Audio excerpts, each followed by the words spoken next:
This video is going to be about developmental theories.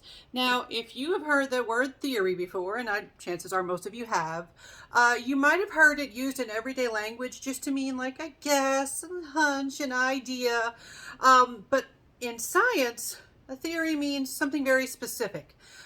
It is more than just a feeling, a guess, a hunch. A theory is something that provides a framework for understanding phenomenon observed in the world, things that are observable.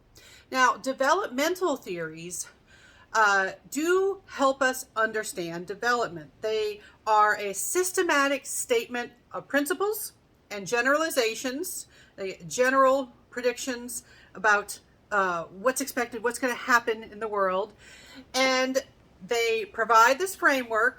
They help us understand any kind of behavior that we might observe, framework for understanding how and why people change as they grow older. All right, so that's the function of a theory. Now, true scientific theories, they are really supposed to be based on evidence, on data, on observations. Some of the earlier classic theories of development that I go over in my classes that are often covered in developmental psychology classes, they kind of lack that quality.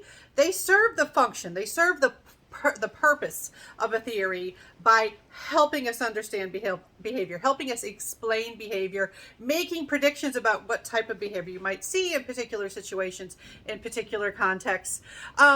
But one of the earliest theories that often is covered in a developmental science or psychology class is often Freud's psychoanalytic theory or Freud's psychosexual theory of development. We go over that one because it's a classic.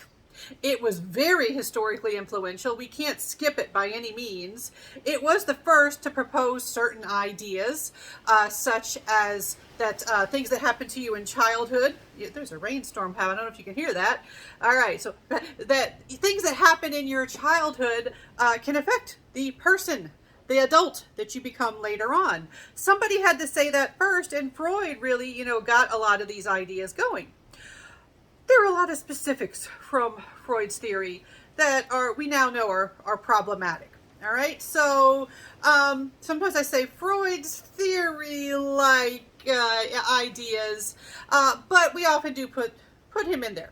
All right, so some other big developmental theories that are classically covered: Erikson's psychosocial theory of development, also behavioral theory or learning theory, and in particular Bandura's social learning theory is often covered. And in cognitive development, Piaget and Vygotsky had very influential theories about how children learn to think and to understand their world.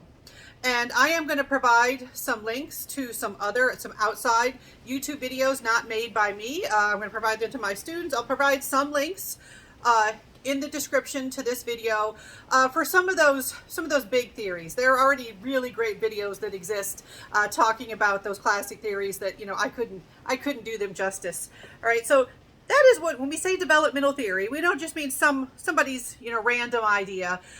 It is a lot of thought went into coming up with these theories, and their function, their purpose is to provide that framework for helping us understand behavior and understand development.